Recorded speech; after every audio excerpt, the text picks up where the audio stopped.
Hello students, welcome back. Issue of debentures का ये second part है। फर्स्ट पार्ट पहले ही अपलोड किया गया है, लिंक आपको डिस्क्रिप्शन में मिल जाएगा, आप वहां से देख सकते हैं। चलिए तो हम अपने चैप्टर इशू ऑफ डिबेंचर्स को कंटिन्यू करते हैं। हमारा आज का टॉपिक है डिस्कशन का issue of debentures for consideration other than cash.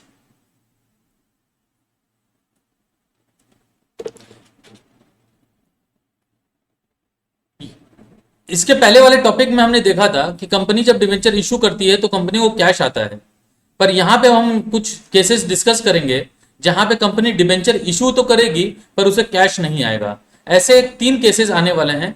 एक होगा जब कंपनी अपने प्रमोटर्स को डिबेंचर इशू करेगी, दूसरा जब वो अपने अंडर राइटर्स को इशू करेगी, और तीसरा केस आएगा जब वो अपने वेंडर्स को इशू करेगी।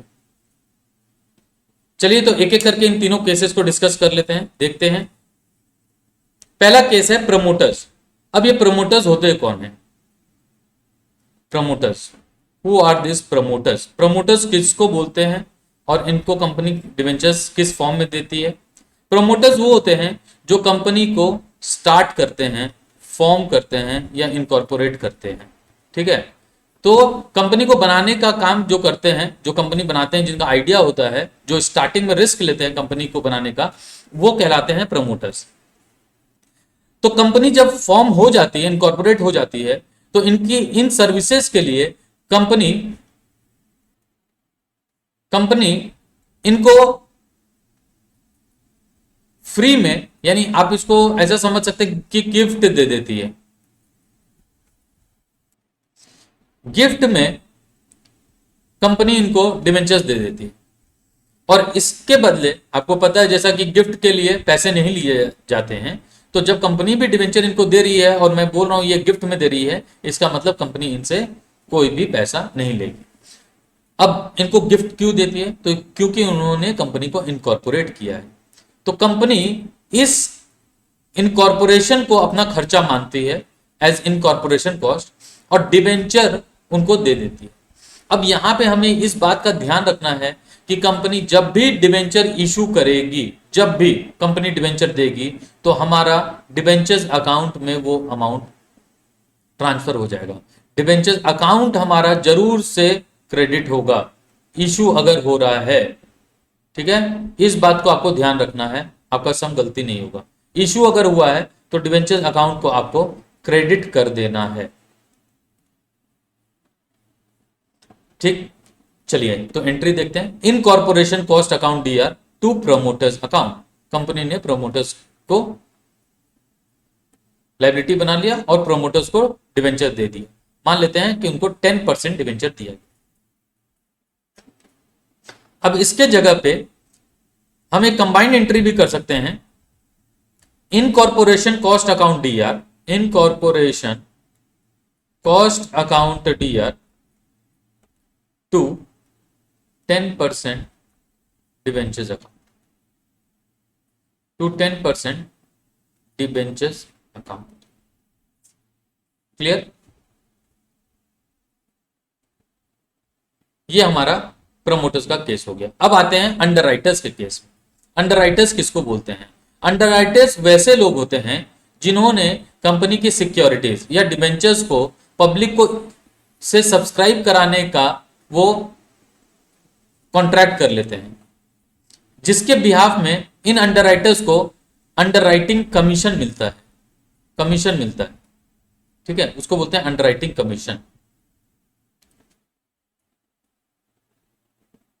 अब इस कमीशन के बदले अगर अंडरराइटर्स को कंपनी डिवेंचर दे देती है, तो ये वो केस है जब कमीशन के बिहाफ में कंपनी का कैश का आउटफ्लो नहीं होता है और ना डिवेंचर के लिए कैश का कोई इनफ्लो होता है। तो पहली एंट्री हमारी हो गई अंडरराइटिंग कमीशन अकाउंट दिया to underwriters account. Underwriting commission debit हो गया, ये एक्सपेंस है कंपनी के लिए, और अंडरराइटर्स हमारे लायबिलिटी बन गए। नेक्स्ट एंट्री है हमारी अंडरराइटर्स टू 10, इसको भी 10% मान लेते हैं, 10% डिवेंचर्स अकाउंट। हमने अंडरराइटर्स को डिवेंचर इशू कर दिया, तो यहां पे भी आप देख सकते हैं डिवेंचर को देने से कंपनी को कोई कैश नहीं आ रहा है। अब इसके बाद एक और एंट्री हम करेंगे, statement of profit and loss.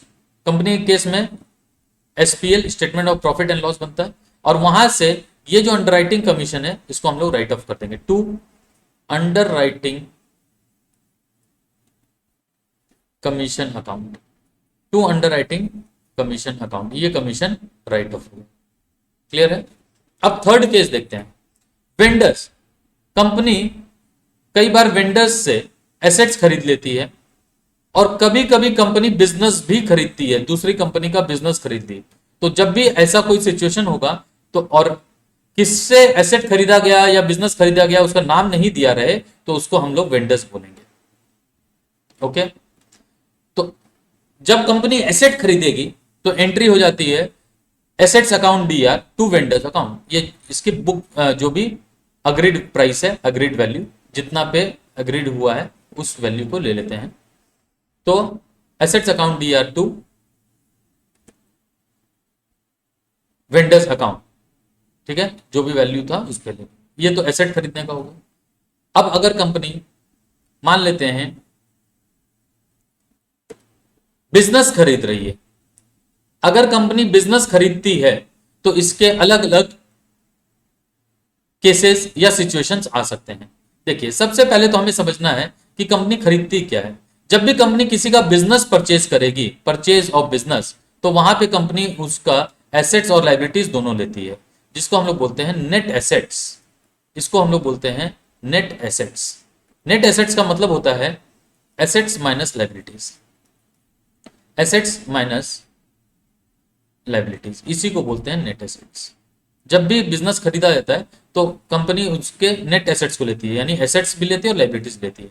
और इसके लिए कंपनी उन्हें जो पेमेंट करती है, इसके बिहाफ में जो पेमेंट करती है, उसको बोलते हैं purchase consideration, PC, purchase consideration. Agreed value, कितना पे ये बिजनेस खरीदा जाएगा, उसको परचेज कंसिडरेशन बोलते हैं। अब इसके अलग अलग केसेस हो सकते हैं, या तो जैसे मान लीजिए कि नेट एसेट हमारा 100 लाख का है, तो अब मान लेते हैं परचेज कंसिडरेशन भी 100 लाख है, तो इस केस में net assets is equal to purchase consideration. तो कंपनी को ना कोई फायदा हुआ ना कोई नुकसान हुआ। लेकिन मान लीजिए कि कंपनी ने 100 लाख के एसेट के लिए 125 लाख देने के लिए तैयार हो जाती है, यानी नेट एसेट्स कंपनी कम ले रही है और परचेज कंसिडरेशन ज्यादा है। तो ये इस केस में हमारे पास कंपनी 25 लाख रुपया ज्यादा दे रही है। क्यों ज्यादा दे रही है? तो इसका मतलब कि कंपनी को लग रहा है कि वो बिजनेस आगे उसको बहुत बेनिफिट देगा, तो उस बिजनेस का गुडविल है या ब्रांड है, तो गुडविल के लिए 25 लाख रुपए दे रही है।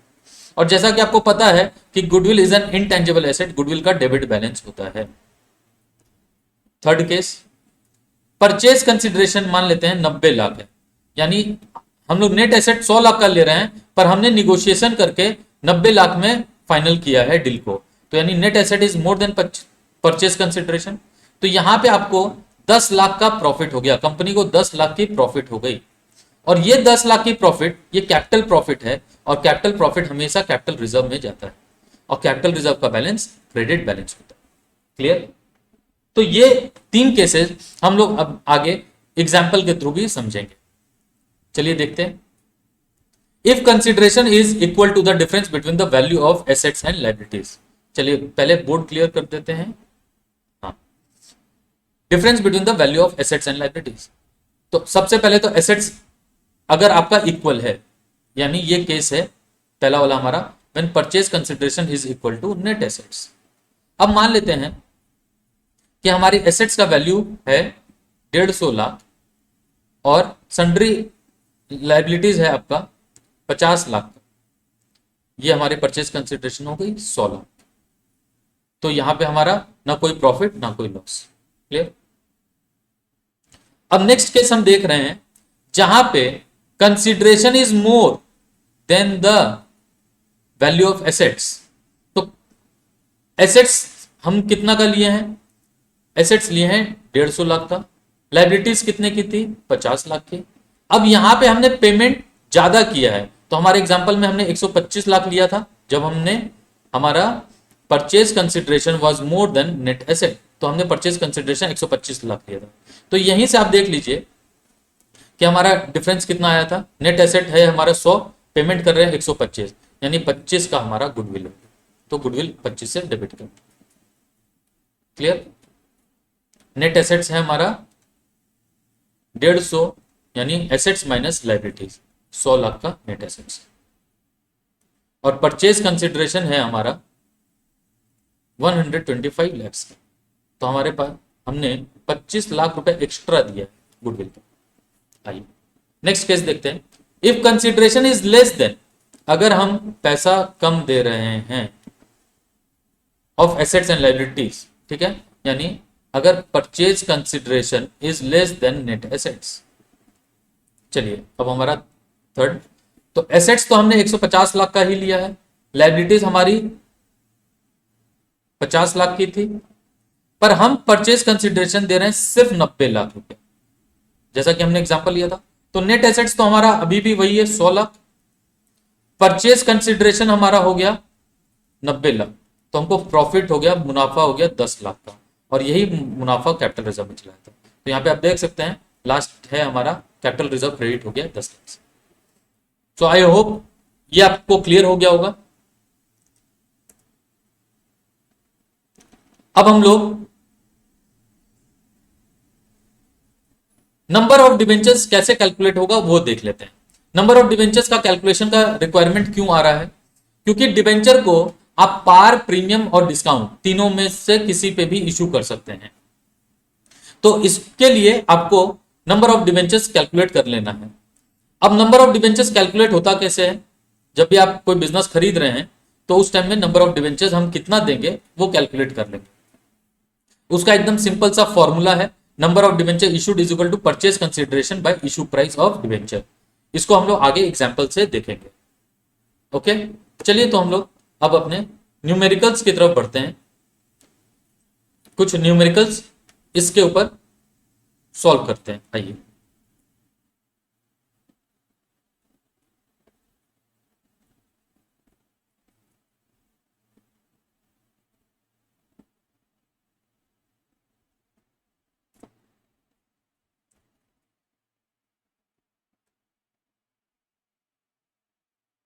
ये एंट्रीज हैं डिबेंचर्स।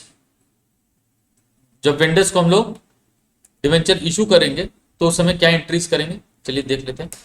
तो जब पार पे इशू होगा तो vendors account DR to debentures account, premium पे होगा तो vendors account DR to debentures to securities premium account, और अगर डिस्काउंट पे होगा तो vendors account DR discount on issue debentures account DR to debentures account. ये हमारे प्रीवियस ही वीडियो में डिस्कस हो गया था डिबेंचर्स को पार, प्रीमियम और डिस्काउंट की एंट्रीज। चलिए अब हम क्वेश्चंस में आते हैं। रिलायंस लिमिटेड परचेज अ मशीनरी, रिलायंस लिमिटेड ने एक मशीन खरीदी है जिसका कॉस्ट है 1,35,000। It was agreed that purchase consideration was paid by issuing 9% debentures of ₹100 each, assume debentures have been issued at par. तो एक मशीन खरीदी तो सबसे पहले एंट्री होगा मशीन का machinery account DR to vendors account, क्योंकि वेंडर का नाम नहीं है, 1,35,000। ये हमारी फर्स्ट एंट्री हो गई, machinery account DR to vendor account 1,35,000। अब इसके लिए हमने डिवेंचर इशू किया, तो सबसे पहले हम निकालेंगे कितने डिवेंचर इशू हैं। तो 1,35,000 this was the purchase value by issue price, कितने पे इशू कर रहे हैं, 100 रुपए पे। तो नंबर ऑफ डिवेंचर्स इशूड हो गया 1,350, ये नंबर ऑफ डिवेंचर्स हुए। अब सेकंड एंट्री हमारा हो जाएगा vendors account DR to 9% debentures account 1,35,000।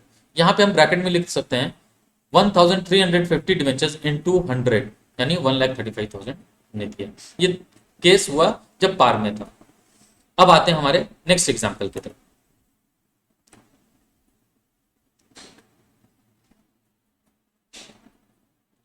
देखिए, Deepak limited purchase a furniture of 2,20,000 from messrs furniture mart, ये वेंडर का नाम है।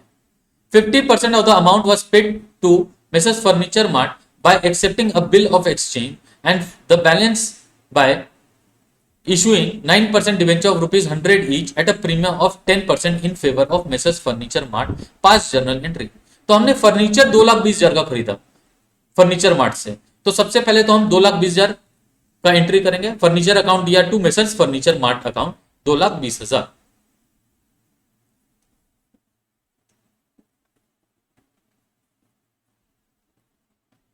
ये आ गया हमारा एंट्री। अब हमारा नेक्स्ट एंट्री है, हमने उसको बिल्स ऑफ एक्सचेंज दिया है, तो जब भी बिल हम देते हैं किसी को तो वो बिल पेबल यानी हमारी लाइबिलिटी होती है, हम एक्सेप्ट करते हैं। तो 50% यानी 1,10,000 का बिल दिए हैं मेसर्स फर्नीचर मार्ट को, तो messrs furniture mart account D R 1,10,000 to bills payable account 1,10,000।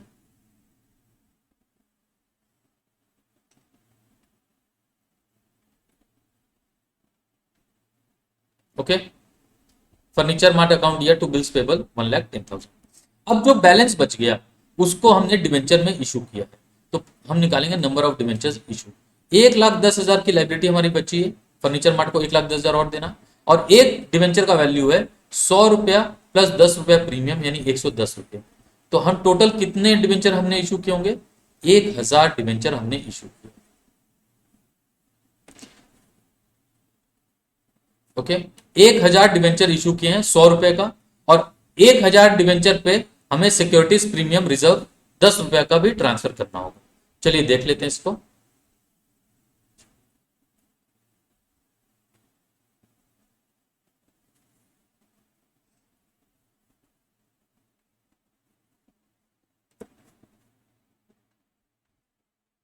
तो यहां पे डिवेंचर आ गया 1,000 डिवेंचर इंटू 100, और सिक्योरिटीज प्रीमियम रिजर्व में 1,000 डिवेंचर पे 10 रुपए करके ट्रांसफर।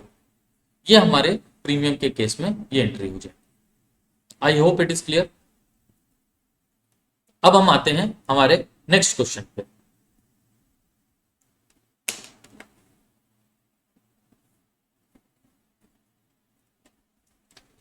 चलिए, तो नेक्स्ट क्वेश्चन है, Newton limited purchased a machinery from B for 5,76,000 to be paid by the issue of 9% debenture of ₹100 each at 4% discount. तो मशीन खरीदे हैं, तो machinery account D R to B's account 5,76,000, ये हमारी first entry होगी। अब इसके लिए हमने डिवेंचर के थ्रू इसका पेमेंट किया है। चलिए, तो सबसे पहले हम नंबर ऑफ डिवेंचर्स निकाल लें। नंबर ऑफ डिवेंचर्स कितने हो गए? 5,76,000 रुपीज का फर्नीचर था, और 100 रुपए का एक डिवेंचर जिसपे 4 रुपए डिस्काउंट यानी 96 रुपीज। तो चलिए हम लोग देखते हैं कि हमारे पास कितने डिवेंचर्स आते हैं। 5,76,000 डिवाइडेड बाय 96, ये आ रहे हैं हमारे पास 6,000 डिवेंचर। 6,000 डिवेंचर्स हमने इशू किए हैं, कंपनी ने 6,000 डिवेंचर इशू किए हैं 100 रुपए के, और इसके ऊपर कंपनी ने 4 रुपए डिस्काउंट दिया है। तो 6,000 डिवेंचर 100 रुपए, और इस 6,000 डिवेंचर पे कंपनी ने डिस्काउंट भी दिया है 4 रुपए। तो आप देखेंगे तो अल्टीमेटली 5,76,000 का ही एडजस्टमेंट हुआ है। ठीक है, इसका मतलब कंपनी जब भी अपने डिवेंचर्स अगर प्रीमियम पे इशू करेगी तो नंबर ऑफ डिवेंचर्स वो लेस रहेंगे, और अगर डिस्काउंट पे इशू करेगी तो नंबर ऑफ डिवेंचर्स वो मोर रहेंगे, ज्यादा रहेंगे। आप देख सकते हैं यहां पे पेमेंट आपको 5,76,000 करना है, और आपको 6 लाख रुपए के डिवेंचर देने पड़ रहे हैं, क्योंकि इनका वैल्यू कम है, तो आपको नंबर ऑफ डिवेंचर्स ज्यादा देने पड़ते हैं। क्लियर? चलिए नेक्स्ट क्वेश्चन देखते हैं। नेक्स्ट क्वेश्चन है, X limited took over the assets of 6,60,000 and liabilities of 80,000 of Y limited for an agreed purchase consideration 6 lakh. Asset लिए 6,60,000 का, लाइबिलिटीज लिए 80,000 की। तो हमारा नेट एसेट्स पहले हम देख लें कितना आया। तो नेट एसेट आ गया 6,60,000 माइनस 80,000, ये हो गया 5,80,000 का हमारा नेट एसेट। और इसके बदले हमने परचेज कंसिडरेशन दिया है 6 लाख का, तो परचेज कंसिडरेशन है हमारा 6 लाख रुपए। तो यहां से आप देख सकते हैं कि हमने 20,000 रुपए ज्यादा दिया है, यानी ये 20,000 का हो गया गुडविल। ये 20,000 का गुडविल के लिए हमने पैसा दिया है, गुडविल का डेबिट बैलेंस होता है, तो गुडविल के लिए हमने 20,000 रुपए दिया है। चलिए आगे देखते हैं। 10% इन कैश, 6 लाख का 10% कैश में दिए हैं, और बाकी के सारे के लिए डिवेंचर इशू किए हैं। अब ये डिवेंचर के लिए अलग अलग केस है, पार, प्रीमियम, डिस्काउंट। तो इस क्वेश्चन में हमारे तीनों केसेस कवर हो जाएंगे।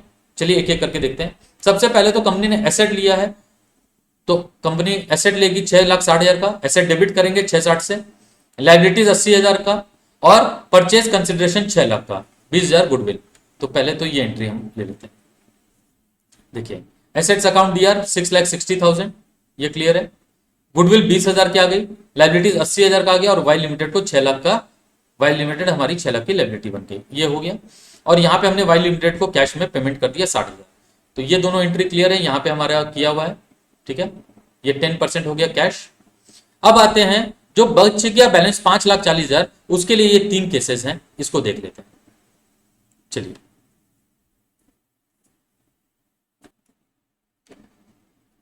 फिर से ये क्वेश्चन वापस से है ताकि आपको समझने में इजी रहे।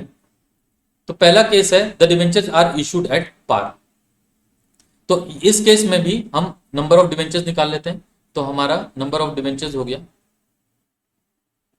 5,40,000 रुपया हमारा बाकी था,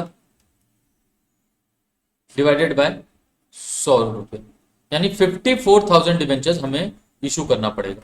54,000 डिवेंचर 100 रुपए का हम इशू करते हैं, तो ये 5,40,000 आ गए।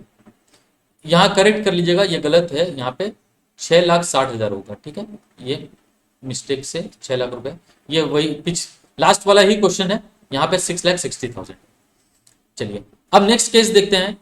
केस बी, जब हम प्रीमियम पे इशू करेंगे तो नंबर ऑफ डिवेंचर्स कितना इशू होगा। परचेज कंसिडरेशन तो 5,40,000 है, पर debenture are issued at 20% premium, तो 100 रुपए का डिवेंचर और 20 रुपया प्रीमियम। यहां पे हमारे पास कितना डिवेंचर था, 54,000। अब जैसा कि हमने सीखा है कि प्रीमियम पे जब भी डिवेंचर इशू होता है तो नंबर ऑफ डिवेंचर लेस रहता है। देख लेते हैं, तो हमारे नंबर ऑफ डिवेंचर्स आएंगे ओनली 4,500, सॉरी ये होगा 5,400 डिवेंचर्स, 5,400 डिवेंचर, ये हो जाएगा 4,500 डिवेंचर्स, ठीक है। चलिए तो हमारे डिवेंचर में देखते हैं कितना आएगा। 12% डिवेंचर्स अकाउंट 4,500 इंटू 100, और इस 4,500 पे 20 रुपए का प्रीमियम आ गया, तो ये हमारा हो गया 5,40,000। क्योंकि हमारे डिवेंचर्स का वैल्यू ज्यादा है, 100 का डिवेंचर का वैल्यू 120 है, तो हमें डिवेंचर्स का कम देने पड़ेंगे, नंबर ऑफ डिवेंचर्स कम देने पड़ेंगे और हमारी लायबिलिटी को पेमेंट करने के लिए। अब थर्ड केस है डिस्काउंट का। चलिए देखते हैं डिस्काउंट में नंबर ऑफ डिवेंचर्स निकाल लेते हैं। 5,40,000 और डिस्काउंट 100 रुपए का डिवेंचर, लेकिन डिस्काउंट 10 रुपए का है, यानी 90 रुपया हो गया। यानी डिस्काउंट में जब भी होगा तो आपका नंबर ऑफ डिवेंचर्स ज्यादा रहेगा। ये देखिए 6,000 डिवेंचर है। चलिए तो कैलकुलेट कर लेते हैं। वाई लिमिटेड अकाउंट ईयर 5,40,000, डिस्काउंट कितना हो गया 6,000 डिवेंचर पे 10 रुपए करके 60,000, और एक डिवेंचर का वैल्यू कितना है 6,000 डिवेंचर 100 रुपए। तो आपका डिवेंचर तो 6 लाख का है, 100 रुपए का है, पर उस पर डिस्काउंट चल रहा है, यानी उसकी एक्चुअल वैल्यू 90 रुपए ही है। तो आप ये देख लीजिए कि वाई लिमिटेड जो लायबिलिटी है 5,40 का, वो हर केस में एज इट इज रह जाएगा। लायबिलिटी तो आपकी उतनी ही रहेगी, चाहे आप पार पे दें, प्रीमियम पे दें या डिस्काउंट पे दें। सो आई होप आपका ये पॉइंट क्लियर हो गया होगा। अब हम आते हैं हमारे next question. R limited purchase the assets of S limited for 5 lakh. It also agreed to take over the liabilities of S Limited for 2 lakhs for a purchase consideration of 2,80,000. Payment was made by issue of 9% debenture of ₹100 each at par. Pass the entry. तो बहुत simple सा question है। सबसे पहले हम निकाल लेंगे net asset. तो हमारा नेट एसेट्स होता है एसेट्स माइनस लाइबिलिटीज। तो हमारा नेट एसेट्स कितना आ गया 5 लाख का एसेट्स और 2 लाख का लाइबिलिटीज। तो ये कितना हो गया 3 लाख रुपए का नेट एसेट्स आ गया। और परचेज कंसिडरेशन कितना है हमारा, परचेज कंसिडरेशन दिया हुआ है 2,80,000, यानी हम खरीद रहे हैं बिजनेस 3 लाख रुपए का, लेकिन उसके लिए पेमेंट कर रहे हैं सिर्फ 2,80,000, तो यानी 20,000 का हमें फायदा हो गया। और ये फायदा है हमारा कैपिटल प्रॉफिट, यानी ये है, ये हमारे कैपिटल रिजर्व में जाएगा, और रिजर्व का बैलेंस हमेशा क्रेडिट बैलेंस। ठीक है, अगर ये आप कर लेते हैं तो आपका क्वेश्चन बिल्कुल सिंपल हो जाता है, आपको कहीं भी गलती का कोई चांस नहीं होता है। देखिए एसेट है हमारे पास 5 लाख का, हम एसेट ले रहे हैं तो 5 लाख की एसेट को डेबिट करेंगे, 2 लाख की लाइबिलिटी ले रहे हैं तो 2 लाख की लाइबिलिटी को क्रेडिट करेंगे। परचेज कंसिडरेशन जो आर लिमिटेड एस लिमिटेड को पेमेंट करेगा, तो एस लिमिटेड हमारी लाइबिलिटी बन जाएगी 2,80,000 की। चलिए आइए देखते हैं। Assets account dear 5 lakh, liabilities account dear 2 lakh रुपया, एस लिमिटेड 2,80,000, कैपिटल रिजर्व 20,000। ये बैलेंसिंग फिगर यहां पे लिखा गया है, लेकिन हमने कैलकुलेट करके भी 20,000 को निकाला है जो हमारी कैपिटल रिजर्व थी। और अब हम एस लिमिटेड को पेमेंट कर देंगे। तो यहां पे चूंकि पार है, फिर भी हम नंबर ऑफ डिवेंचर्स निकालेंगे। तो हमारा फॉर्मूला था कि जो परचेज कंसिडरेशन है डिवाइडेड बाय इशू प्राइस, 100 रुपए में इशू हो रहा है, तो यानी 2800 डिवेंचर्स, हमारा 2800 डिवेंचर इशू हुआ। 2800 डिवेंचर 100 रुपए का, यानी 2,80,000। ओके स्टूडेंट्स, तो हमारा आज का ये topic consideration other than cash ये कंप्लीट हो गया है। आई होप आपको ये समझ में आ गया होगा। आपको अगर इससे रिलेटेड कोई भी क्वेरी है या आपके अकाउंट से रिलेटेड आपको कोई डाउट्स है, कोई भी वीडियो से रिलेटेड कुछ सजेशन है, तो आप या तो हमारे कमेंट बॉक्स में कमेंट कर दीजिए या इंस्टाग्राम आईडी पे आप हमें वहां पे मैसेज कर दीजिएगा, हम वहां पे रिस्पॉन्ड कर देंगे आपको। Okay, thank you very much, अच्छे से पढ़िए।